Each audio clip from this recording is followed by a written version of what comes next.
दोस्तों, भारत के इतिहास में कई वीरों ने जन्म लिया, लेकिन कुछ नाम ऐसे हैं जिन्हें भुलाया नहीं जा सकता।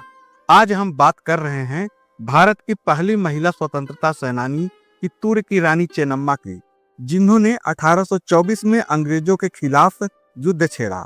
1857 की क्रांति से 33 साल पहले इस वीरांगना ने अंग्रेजों को कड़ी चुनौती दी थी। यह कहानी है उनके जन्म से लेकर अंग्रेजों से युद्ध और अंतिम बलिदान तक की। वीरता, स्वाभिमान और मातृभूमि के लिए संघर्ष की यह कथा आपको गर्व से भर देगी। कर्नाटक की वीर भूमि में जन्मी रानी चेन्नम्मा, जिन्हें लोग अब माता चिन्नम्मा के नाम से जानते हैं, उनका जन्म 23 अक्टूबर 1778 को काकती गांव यानी अब के कर्नाटक में हुआ था। वे एक सम्मानित लिंगायत परिवार से थे। उनके पिता थे धुलप्पा देसाई। धुलप्पा देसाई अपने क्षेत्र के प्रभावशाली जमींदार थे। वे साहसी, अनुशासित और धर्मनिष्ठ माने जाते थे। उन्होंने अपनी पुत्री को पुत्रों की तरह शिक्षा, दीक्षा और युद्ध कला का प्रशिक्षण दिलाया था। और माता थी पद्मावती, जो धर्मपरायण, करुणामयी और दृढ़ चरित्र की थी। उन्होंने चेन्नम्मा में सत्य, निष्ठा, स्वाभिमान और लोक सेवा की भावना का रोपण किया। उनके जन्म के बारे में लोगों की बहुत रोचक मान्यता है। कहा जाता है कि काकती की उस भोर में आकाश साधारण रूप से निर्मल था। मंदिरों में शंखनाद गूंज रहे थे और घर घर दीपक जल रहे थे। उसी पावन दिन ढलते सूरज के समय जब आकाश नारंगी रंग में रंगा था, तब धुलप्पा देसाई के घर एक अद्भुत कन्या ने जन्म लिया। परिवार के बुजुर्गों ने जब उस नवजात कन्या को देखा तो उस समय उसके नन्हे चेहरे पर हल्की मुस्कान और आंखों में एक अद्भुत तेज झलक रहा था, जैसे दीप की लौ। माता पद्मावती ने उसे उठाया, हृदय से लगाया और आशीर्वाद में उनके मुख से निकला कि यह बेटी केवल हमारे घर की नहीं, इस धरती की लाज रखेगी। वहां के लोगों में लोक मान्यता है कि जन्म के समय कुछ शुभ संकेत भी देखे गए। आंगन में खिला हुआ अशोक, दूर कहीं घोड़े की हिनहिनाहट और मंदिर की घंटियों का मधुर स्वर, इन प्रतीकों को लोगों ने आने वाले समय की शुभता और वीरता का संकेत माना, जो आगे चलकर सत्य भी हुआ। चेन्नम्मा बचपन से ही असाधारण साहस की मालकिन थी। घुड़सवारी सीखना, तलवार और धनुष का अभ्यास, शास्त्रों और प्रशासन की शिक्षा वो बड़े शालीनता और उत्सुकता से सीखती थी। पिता धुलप्पा देसाई उन्हें अक्सर कहा करते कि बेटी, शासन केवल सिंहासन और ताकत से नहीं, बल्कि साहस और न्याय से चलता है। माता पद्मावती सिखाती कि बेटी, वीरता तभी पूर्ण होती है जब उसमें वीरता के साथ साथ करुणा भी होती है। माता चिन्नम्मा का जन्म केवल एक कन्या का जन्म नहीं था, बल्कि उस ज्वाला का प्रज्वलन था जिसने आगे चलकर अंग्रेजी सत्ता को चुनौती दी। उनके माता पिता ने उन्हें साहस, संस्कार और नेतृत्व की जो शिक्षा दी, वही आगे चलकर उन्हें इतिहास की अमर वीरांगना बना गई। समय अपनी गति से आगे बढ़ रहा था। काकती की वह साहसी बालिका अब एक सुंदर युवती बन चुकी थी। उसके व्यक्तित्व में सौम्यता और धीरता का अद्भुत संगम था। उनकी सुंदरता केवल रूप में नहीं, बल्कि उनके आत्मविश्वास और तेज में भी थी। बीतते समय के साथ दूर दूर तक उनकी प्रतिभा और शौर्य की चर्चा होने लगी। उस समय कित्तूर के शासक थे राजा मल्ल सर्जा। दोस्तों, कहा जाता है कि जब होनी को कुछ करना होता है तो वह समय के साथ संतुलन बनाकर मार्ग निर्धारित करती है। हुआ यह कि कित्तूर के राजा मल्ल सर्जा एक बार शिकार खेलने जंगल में गए। वहां उन्होंने एक बाघ को देखकर उसका पीछा किया। काफी देर तक उस बाघ के पीछे भागने के बाद अंततः राजा ने अपना तीर छोड़ दिया तो बाघ को लगा और वह बाघ वहीं धराशायी हो गया। और जब राजा मल्ल सर्जा उस बाघ के पास पहुंचे तो उन्होंने देखा कि उस बाघ के पीठ पर 2 तीर धसे हुए थे और बाघ के पास ही एक 15 वर्षीय सुंदर युवती निर्भीक बैठी हुई थी। जब राजा वहां पहुंचे तब उस युवती ने उस बाघ पर अपना अधिकार जताया। राजा मल्ल सर्जा उसकी निर्भीक वाणी, साहस और सुंदरता देखकर मंत्रमुग्ध हो गए। फिर बाघ को छोड़कर वापस चले गए। अपने महल पहुंचने के बाद राजा मल्ल सर्जा ने एक गुप्तचर को बुलाकर उस युवती के बारे में जानने की जिज्ञासा प्रकट की। फिर राजा की आज्ञा पाकर गुप्तचर काकती के लिए निकल गया। कुछ दिनों के बाद राजा का दरबार सजा था। उसी समय कित्तूर राज्य के शासक मल्ल सर्जा के दरबार में चेन्नम्मा के गुणों और उसके पहचान का समाचार पहुंचा। मल्लसर्जा एक बुद्धिमान और वीर शासक थे।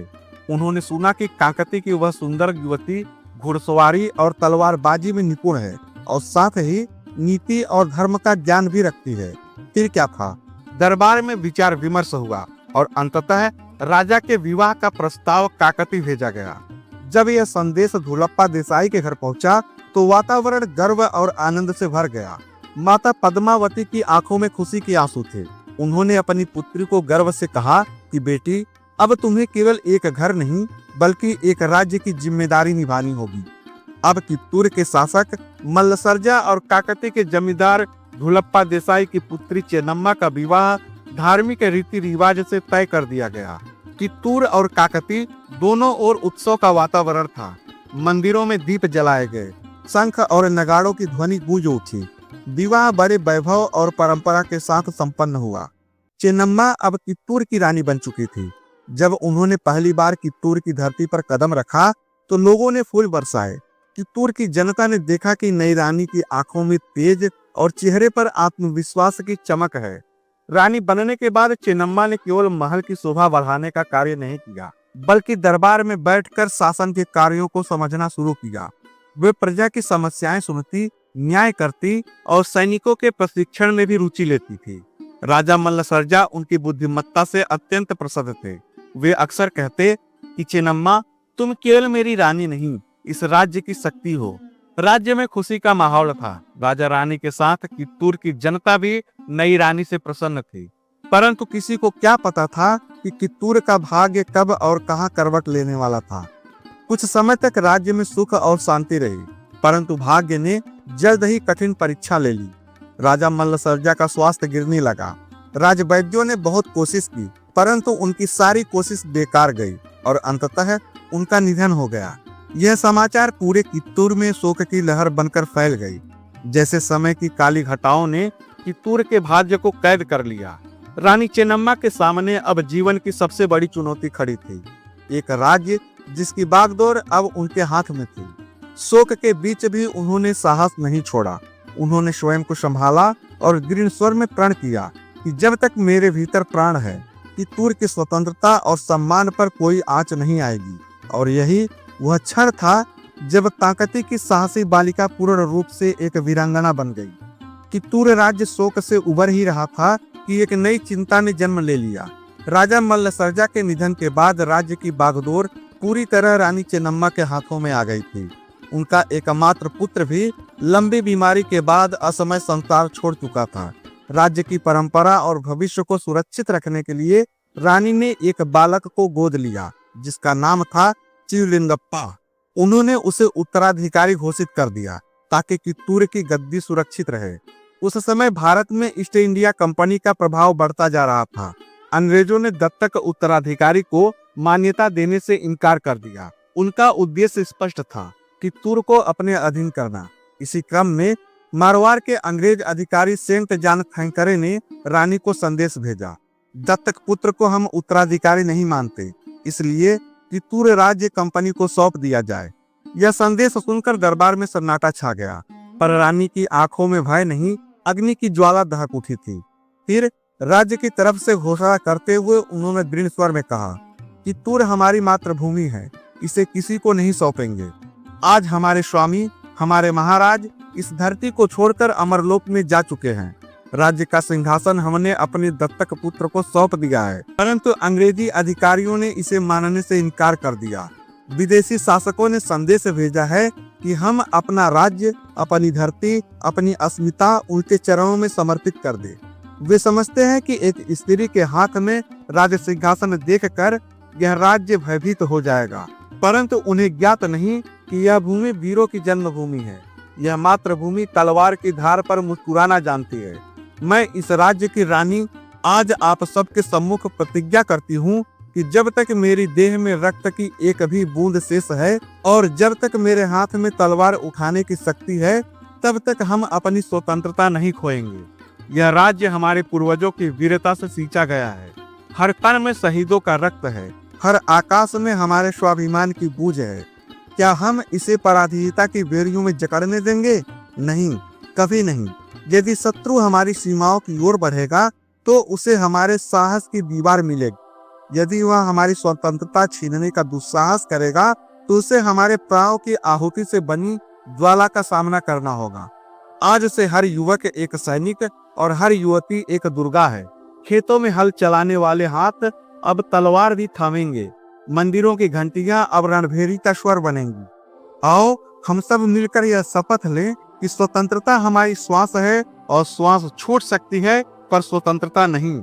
हम लड़ेंगे धर्म के लिए, सम्मान के लिए, अपनी संतानों के भविष्य के लिए। इतिहास गवाह बनेगा कि इस धरती की रानी और उसकी प्रजा ने दासता से पहले मृत्यु को चुना था। उठो मेरे वीरों, आज से संघर्ष आरंभ होता है। कित्तूर की धरती को हम अपने खून से सींचेंगे। रानी के इस घोषणा से कित्तूर की जनता में अपनी रानी के प्रति सम्मान और बढ़ गया और सभी ने रानी के स्वर में अपना स्वर मिलाया। फिर रानी ने तुरंत सैनिकों को संगठित किया। किले की प्राचीरों को मजबूत किया गया, घोड़ों को सजाया गया, तलवारें चमकाई गई। कित्तूर की जनता भी अपने रानी के साथ खड़ी थी। हर चेहरे पर केवल एक ही संकल्प था कि हम अपनी स्वतंत्रता की रक्षा करेंगे। यह साल था 1824 का, जब अंग्रेजों और कित्तूर की रानी चेन्नम्मा के बीच पहला युद्ध हुआ यह कि रानी का इनकार अंग्रेजों को रास नहीं आया। अंग्रेज सेना ने किले को घेर लिया। तोपों की गर्जना से आकाश गूंज उठा, पर रानी चेन्नम्मा स्वयं घोड़े पर सवार होकर जब रणभूमि में उतरी, उनकी तलवार बिजली की तरह चमक रही थी। अपनी रानी को रणभूमि में देख सैनिकों का उत्साह दोगुना हो गया। जय कित्तूर और जय रानी के नारों से धरती कांप उठी। युद्ध भयंकर था, भयंकर मारकाट हुई। रानी की रणनीति और वीरता के सामने अंग्रेज सेना हिल गई। उस युद्ध में अंग्रेजी सेना को भारी नुकसान हुआ। कई अंग्रेजी सैनिकों के साथ साथ अंग्रेज अधिकारी सेंट जॉन थैंकरे भी युद्ध में मारा गया और अंग्रेजों को पीछे हटने को मजबूर होना पड़ा। यह केवल एक राज्य की जीत नहीं थी, यह उस आत्मसम्मान की जीत थी जिसने विदेशी सत्ता को पहली बार खुली चुनौती दी थी। पर अंग्रेज इतने आसानी से हार मानने वाले नहीं थे। इस हार से बौखलाए अंग्रेजों ने कुछ दिनों के बाद एक बड़ी सेना और भारी तोपों के साथ फिर से आक्रमण की तैयारी की। कित्तूर की धरती पर आने वाला समय अब और भी कठिन होने वाला था, पर रानी के हृदय में एक ही संकल्प था, जीवन रहे या न रहे, पर कित्तूर की स्वतंत्रता पर आंच नहीं आने दूंगी। पहले युद्ध में पराजय के बाद अंग्रेज क्रोधित हो उठे। उनकी प्रतिष्ठा को गहरा आघात पहुंचा था। ईस्ट इंडिया कंपनी ने बड़ी सेना, भारी तोपों और अनुभवी अधिकारियों के साथ कित्तूर पर पुनः आक्रमण करने की योजना बनाई। उनका लक्ष्य स्पष्ट था, किसी भी कीमत पर कित्तूर को झुकाना है। अंग्रेज सेना ने चारों ओर से किले को घेर लिया। तोपों की गर्जना से धरती कांप उठी, परंतु कित्तूर के वीर सैनिक अपनी रानी के साथ डटे रहे। रानी चेन्नम्मा स्वयं किले की प्राचीर पर खड़ी होकर सैनिकों का उत्साह बढ़ा रही थी। उन्होंने कहा कि सैनिकों, याद रखना कि हम अपनी मातृभूमि की रक्षा कर रहे हैं। भय को अपने हृदय से निकाल दो और कदम पीछे मत हटाना। दूसरा युद्ध और भयंकर साबित हुआ। युद्ध कई दिनों तक चलता रहा। कित्तूर के सैनिक वीरता से लड़े, पर अंग्रेजों की संख्या और संसाधन अधिक थे। फिर भी कित्तूर के सैनिकों ने अंग्रेजी सेना के छक्के छुड़ा दिए और जब अंग्रेजों को सामने से विजय कठिन दिखी तो अंग्रेजों ने छल का सहारा लिया। कुछ दरबारी लालच और भय में आकर अंग्रेजों से मिल गए। नतीजा यह निकला कि किले के भीतर की सूचनाएं बाहर पहुंचने लगी। रक्षा की योजनाएं शत्रु को ज्ञात हो गई। विश्वासघात ने वह कार्य कर दिया जो तोपें भी नहीं कर सकी। अंततः अंग्रेज सेना किले में प्रवेश करने में सफल हो गई, परंतु किले के भीतर भी भीषण संघर्ष हुआ। कित्तूर के बहादुर सैनिक अपनी रानी की अगुवाई में पीछे हटने को तैयार नहीं थे और रानी चेन्नम्मा ने भी अंतिम क्षण तक तलवार नहीं छोड़ी। उनकी आंखों में आज वही तेज था जो जन्म के समय बुजुर्गों ने देखा था, परंतु परिस्थितियां विपरीत थी। अंग्रेजों की संख्या और संसाधन अधिक थे और परिणाम यह निकला कि रानी को बंदी बना दिया गया और उन्हें बेलहोंगल के किले में कैद रखा गया। परंतु कैद में भी उनका स्वाभिमान अडिग रहा। उन्होंने कभी अंग्रेजों के सामने सिर नहीं झुकाया। उनका शरीर भले ही बंदी था, पर आत्मा स्वतंत्र थी। अंततः साहस, सौंदर्य और वीरता की मूर्ति रानी चेन्नम्मा 21 फरवरी 1829 को वहीं अंतिम सांस ली। पर उनका बलिदान व्यर्थ नहीं गया। उन्होंने अपनी वीरता से यह सिद्ध कर दिया कि भारत की नारी अन्याय के विरुद्ध तलवार उठाने का साहस रखती है, कि तूर की धरती आज भी उनके साहस की गाथा गाती है। यह केवल एक रानी नहीं, बल्कि स्वाभिमान, साहस और स्वतंत्रता की ज्योति थी, और उनका नाम इतिहास में सदा के लिए अमर हो गया। दोस्तों, काकती की उस पवित्र भोर में जन्मी एक नन्ही बालिका ने यह साबित कर दिया कि साहस उम्र से नहीं, आत्मा से जन्म लेता है। वही बालिका आगे चलकर बनी चित्तूर की रानी चेन्नम्मा, जिसमें अंग्रेजी सत्ता को खुली चुनौती दी, जिसने कहा स्वतंत्रता बिकाऊ नहीं होती। जब विदेशी शक्तियां भारत की रियासतों को निगल रही थी, तब एक नारी ने तलवार उठाकर इतिहास की दिशा बदल दी। उन्होंने हमें सिखाया कि अन्याय के सामने झुकना पाप है, मातृभूमि की रक्षा सबसे बड़ा धर्म है, और स्वाभिमान ही सच्ची संपत्ति है। रानी चेन्नम्मा भले ही 1829 में इस संसार से विदा हो गई, पर उनका साहस आज भी जीवित है। हर उस बेटी में, हर उस माँ में जो अन्याय के विरुद्ध खड़ी होने का साहस रखती है। दोस्तों, अगर आपको यह वीर गाथा प्रेरणादायक लगी हो तो वीडियो को लाइक करें, चैनल को सब्सक्राइब करें और इस कहानी को अधिक से अधिक लोगों तक पहुंचाएं, ताकि हमारी आने वाली पीढ़ियां अपने इतिहास के इन अमर नायकों को कभी न भूलें।